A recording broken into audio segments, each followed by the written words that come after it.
There was a winter evening in 1908 in a small office in Pittsburgh when Andrew Carnegie leaned forward in his leather chair and said something that I would carry with me for the rest of my life.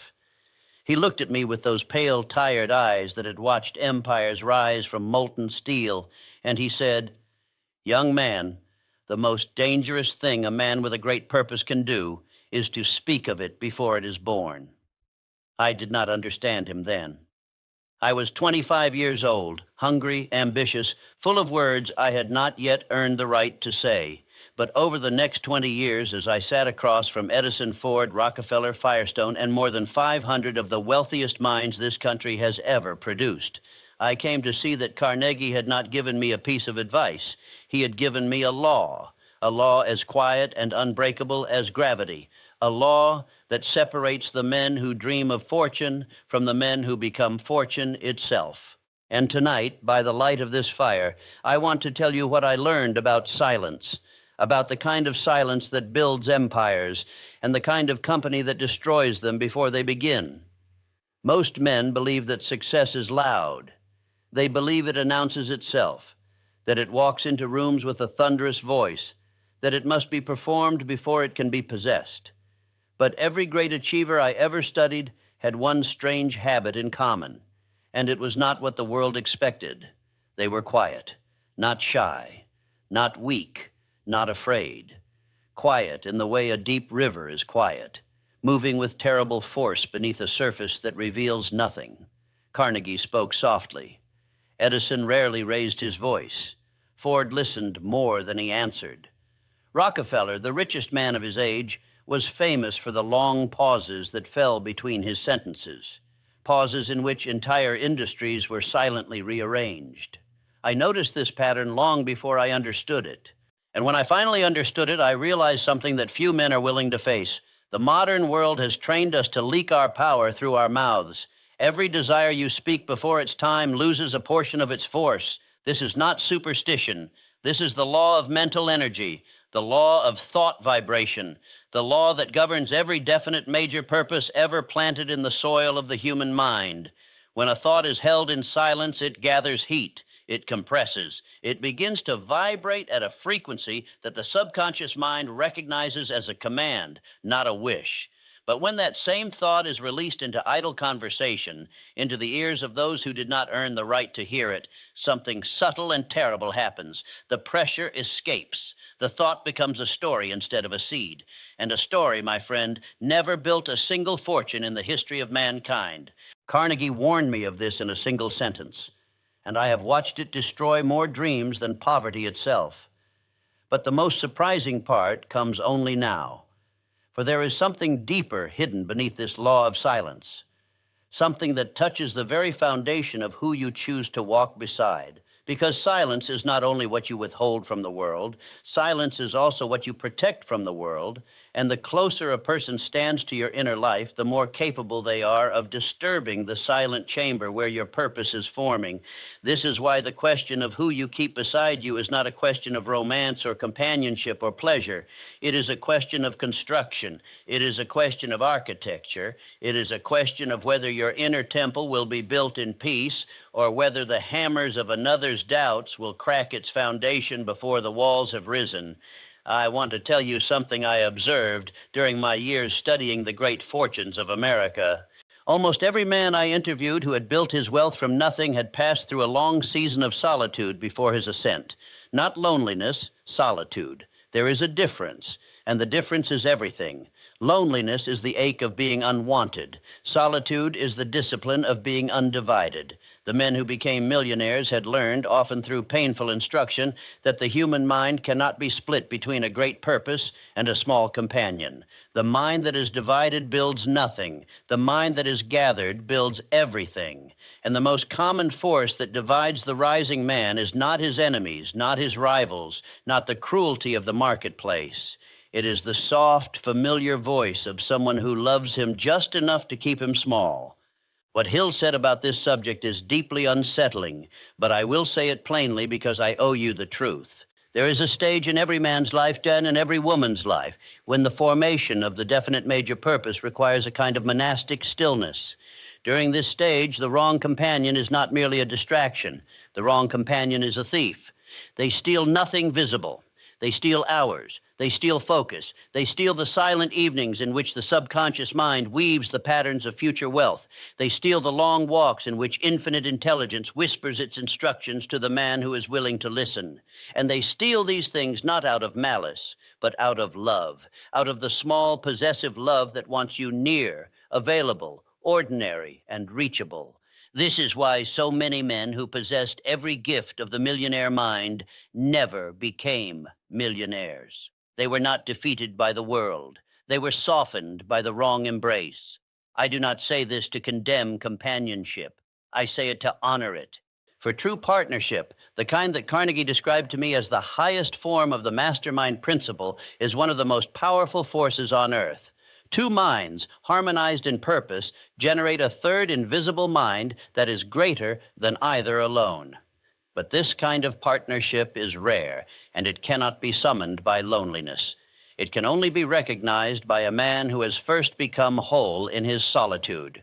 The man who seeks a partner before he has met himself does not find a mastermind. He finds a mirror that shows him only his weaknesses, and he will spend the rest of his life trying to escape that mirror through work, through wealth, through every distraction the world can offer. And he will never escape because the mirror is in his own home. Here begins the darkest game of the subconscious mind. Most men who fail to become wealthy do not fail because they lack intelligence. They do not fail because they lack opportunity. They do not even fail because they lack courage. They fail because their inner life is a crowded room. Their thoughts are not their own. Their desires are negotiated. Their ambitions are diluted by the opinions of people who never paid the price to have an opinion. Every great achiever I studied had performed, at some moment in his life, a quiet and ruthless act, the act of clearing the room. They sent away the voices that did not belong. They closed the door on the company that drained them. They walked, sometimes for years, in a silence that the world called strange. And in that silence, something began to grow that the noise had been killing for decades. Edison did this in his laboratory, where he sometimes did not speak for entire days. Ford did this in the long mornings he spent walking through fields, refusing to tell anyone what he was thinking.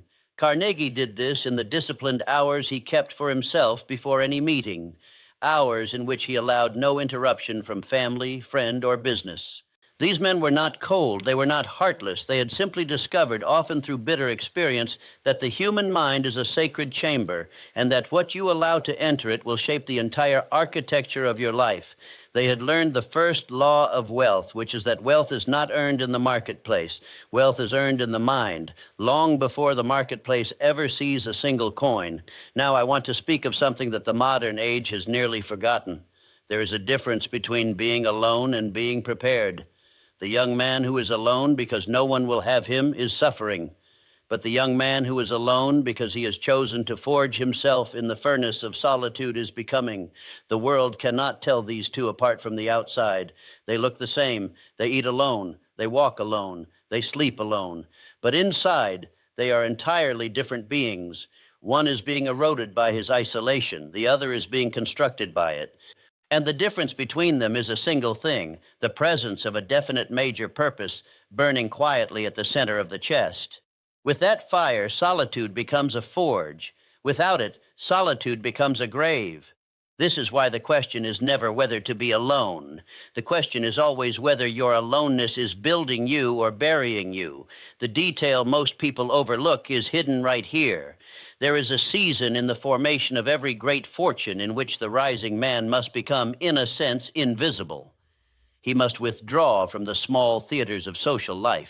He must stop performing the version of himself that his old companions expect. He must let certain friendships go quiet, not out of cruelty, but out of necessity, because the man he is becoming cannot be carried by the conversations of the man he was.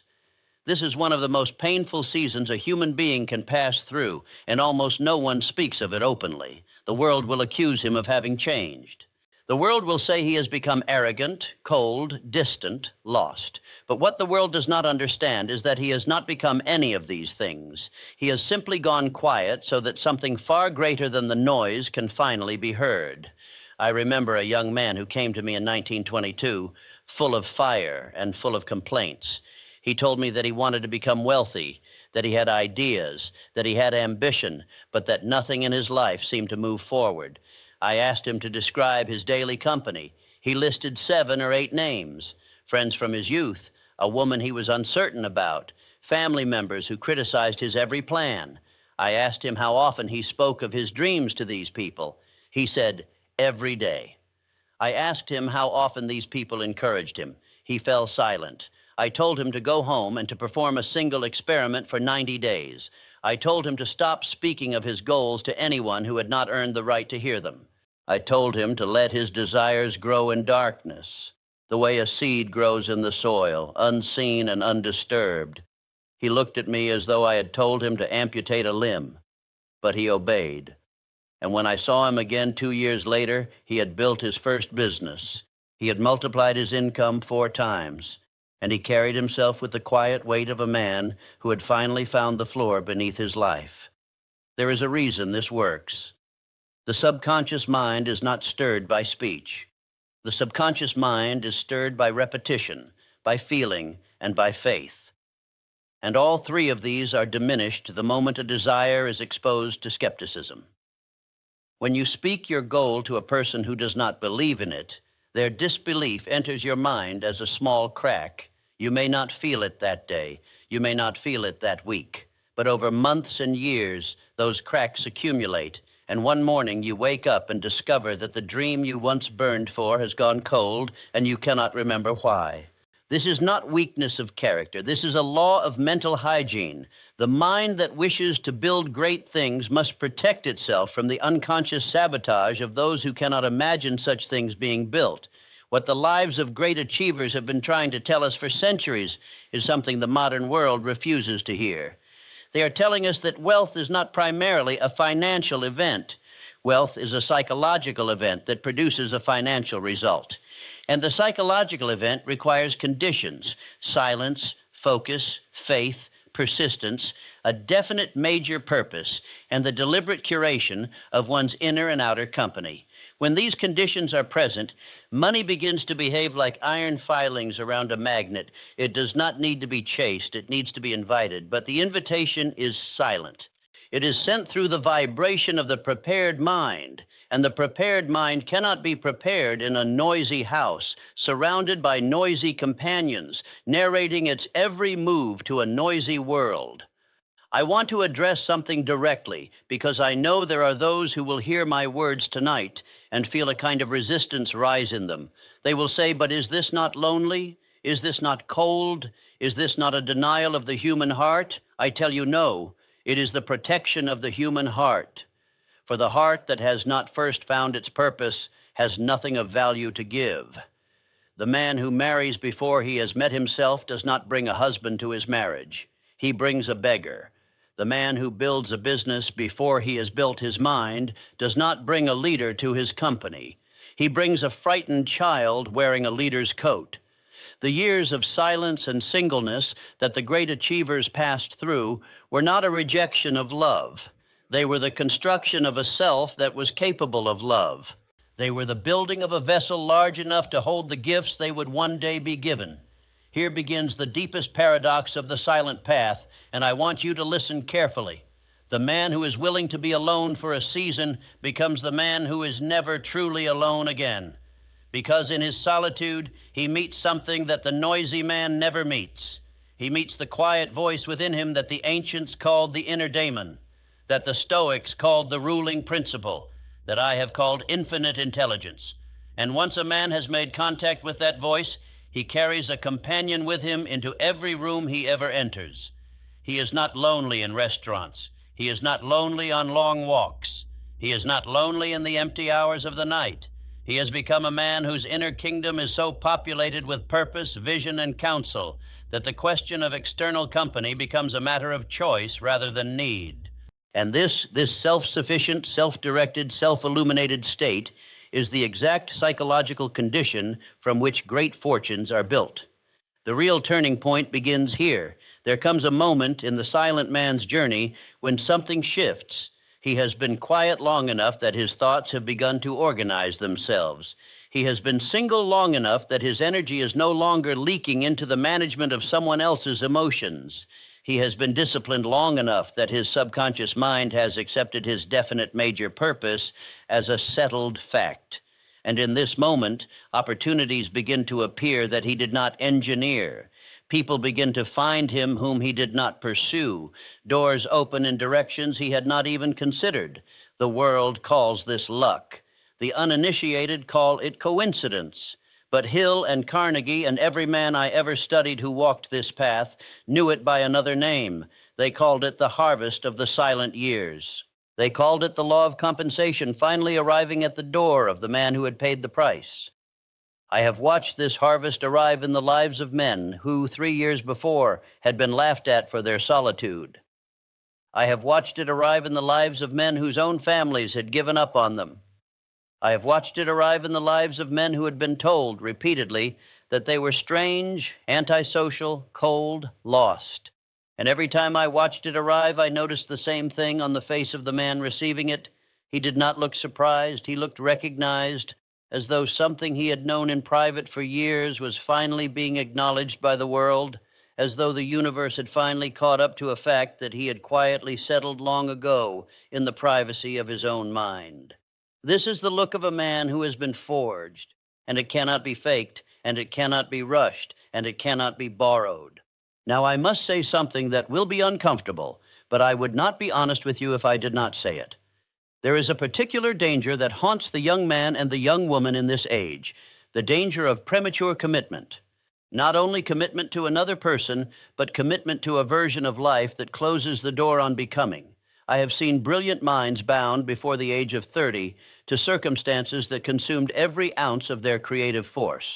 I have seen futures sold for the comfort of the present. I have seen definite major purposes abandoned, not because they were impossible, but because someone in the home did not believe in them, and the daily friction of disbelief proved heavier than the dream. This is the silent tragedy of the modern age. It does not announce itself. It does not arrive with thunder. It arrives as a slow, almost imperceptible erosion of the inner fire, until one day a man wakes up and realizes that he has become the manager of someone else's life and the stranger of his own. The remedy for this is not bitterness. The remedy is not the rejection of love. The remedy is the rejection of premature attachment to anything that has not been tested by the silent years. Wait, build, forge, become.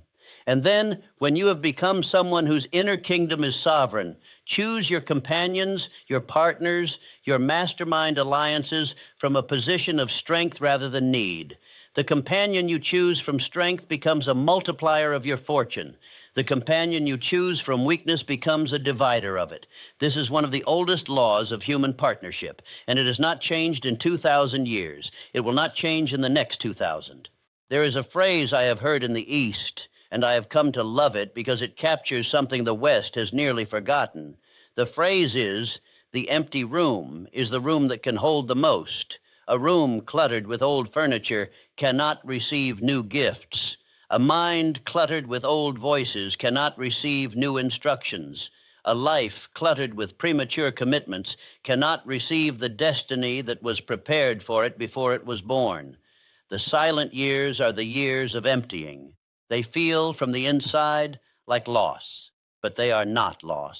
They are the careful, deliberate clearing of space, space into which something far greater than what you let go of will eventually come to live. I want to speak now of money itself, because I know that is why many of you have come to listen. Money is one of the most misunderstood forces in human life. People treat it as a goal, when in truth, it is a byproduct. It is a byproduct of mental order. It is the visible evidence of an invisible alignment between a man's thoughts, his purpose, his discipline, and his relationships, both inner and outer. The man who has not ordered his inner life cannot hold money for long, even if he acquires it. This is why so many lottery winners return to poverty within a few years. Their outer fortune outpaced their inner architecture, and the structure collapsed under its own weight. The man who has spent his silent years ordering his inner life, however, becomes capable of holding wealth multiplying it, and using it for purposes greater than his own appetites. This is the difference between a temporary windfall and a lasting fortune. Carnegie told me once in his quiet voice that the truly wealthy man is the man who would still be wealthy if his money were taken from him in the morning. I asked him what he meant. He said, "The money is in the mind. The accounts are merely a reflection." If a man has built the mind of a millionaire, he will rebuild his fortune within a decade, no matter what circumstance strips from him. If he has not built the mind of a millionaire, then any fortune given to him will leak away within a few years, no matter how large it is. I have watched this truth play out across 30 years of observation, and I have not seen a single exception.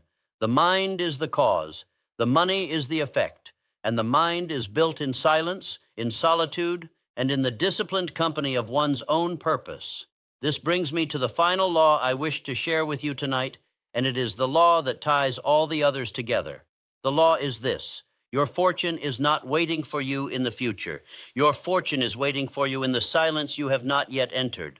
Every dollar, every opportunity, every mastermind alliance, every form of recognition that is destined to come into your life is currently held in escrow by the universe.